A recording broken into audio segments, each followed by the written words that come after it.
Question number 25 करना है। आपको ओपनिंग स्टॉक दे रखा है, क्लोजिंग स्टॉक दिया है, क्रेडिटर्स का ओपनिंग और क्लोजिंग दिया है, और medicine purchase during the year दिया हुआ है। सिंपल सिंपल सी चीज है। अकाउंट में जो चीज आती है उसे वहां पुट करो, आपका आंसर आ जाएगा।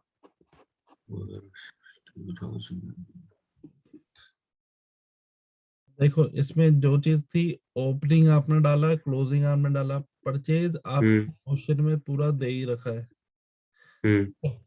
इसका मतलब इसमें क्रेडिट परचेज और कैश परचेज दोनों इंक्लूड है, तो क्रेडिटर अकाउंट बनाने की रिक्वायरमेंट ही नहीं थी अपने को, सीधा सीधा आ जाता। ठीक है, चलो बहुत बढ़िया।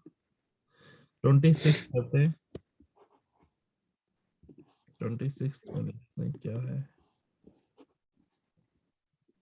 पढ़ो जरा, इसको करो। Calculate the amount of medicines consumed during the year 31st March 2020. Opening stock of medicine, opening creditor for medicines, cash purchase of medicine during the year, closing stock of medicine, इसमें बनाना पड़ेगा। हाँ ठीक है, करो। कितना है, कितना है इसका आंसर? 2,90,000। 2,90,000। ठीक है जी,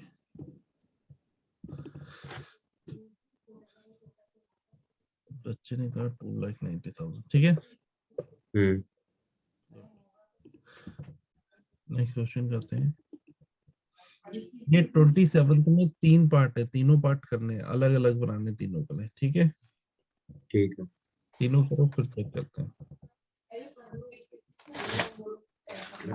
चेक कर, पहले में यही किया, हाँ सेकंड में 6650 इनकम एंड एक्सपेंडिचर, हाँ थर्ड में दोनों अकाउंट बना के, नहीं ये नहीं था।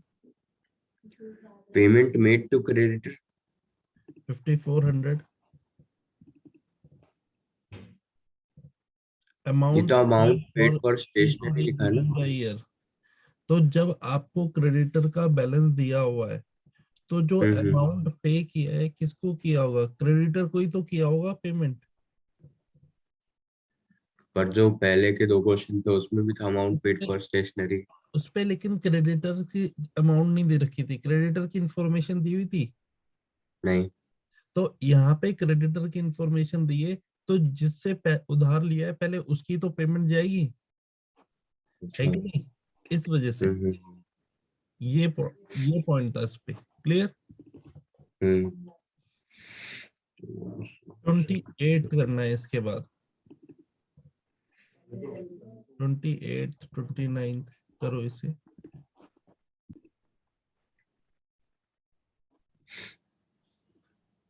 ट्वेंटी एट पे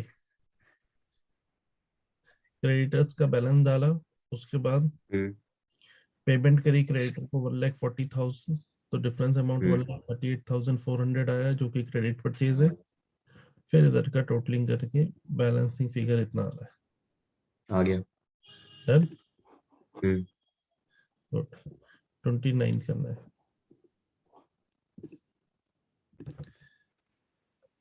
Calculate the amount that will be posted to the income expenditure for the year 31st March 2020। आपको क्या क्या दिया हुआ है देखो ध्यान से। ओपनिंग स्टॉक, हाँ क्रेडिटर, अब आया ना दोनों। यहाँ एडवांस वाला।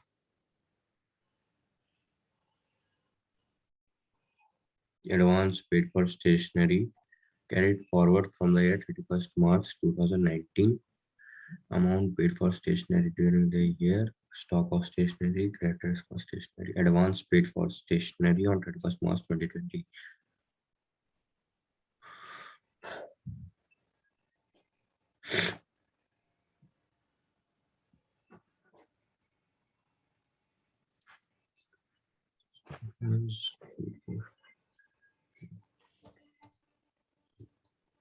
Advance paid for stationery. 2020.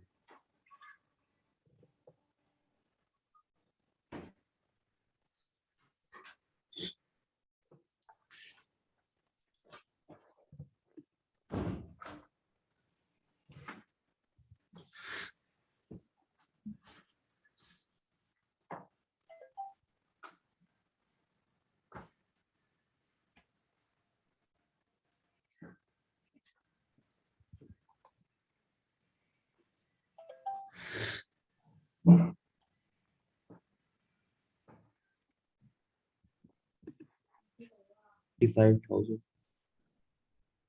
1,25,000.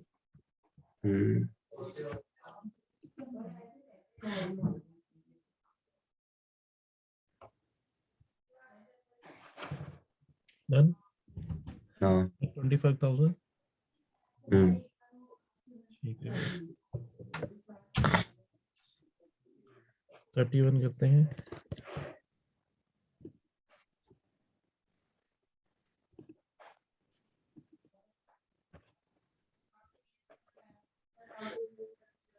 इस बार आपको इस तरीके से दे रखी है इन्फॉर्मेशन.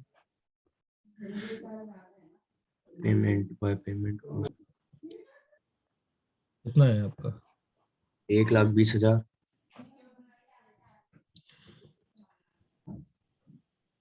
चेक करो. हाँ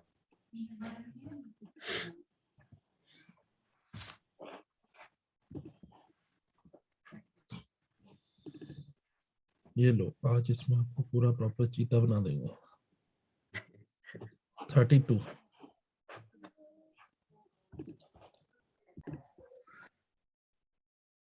सबसे पहले अपनी अगेन इस पे सेल ऑफ एसेट है. हाँ 7,000 15,000. Credit sale 9,000. हाँ 1 लाख. इनकम हाँ सही आ रहा है. ठीक है, मुबारक. अब आपके सामने एक चीज दिख रही होगी, इनकम एंड एक्सपेंडिचर अकाउंट दिख रहा होगा, बैलेंस शीट दिख रही होगी, और एक और बैलेंस शीट दिख रही होगी.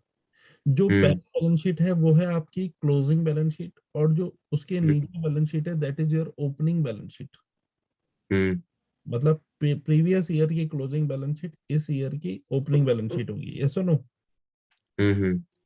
अब जो प्रीवियस ईयर के क्लोजिंग बैलेंस थे तो वो इस ईयर के ओपनिंग बैलेंस होंगे, तो वो ओपनिंग बैलेंस शीट में डाल दी.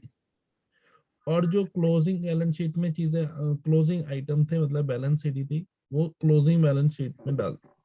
ठीक है. ठीक. प्लस जो हमने स्टेशनरी अकाउंट बनाया उसमें जो एक्चुअल में अमाउंट हम निकालते हैं वो डायरेक्ट हमने इनकम एंड एक्सपेंडिचर के डेबिट साइड में डाल दिए. फिर ठीक है, यहाँ पे आपका ये वाला कॉन्सेप्ट फिनिश होता है.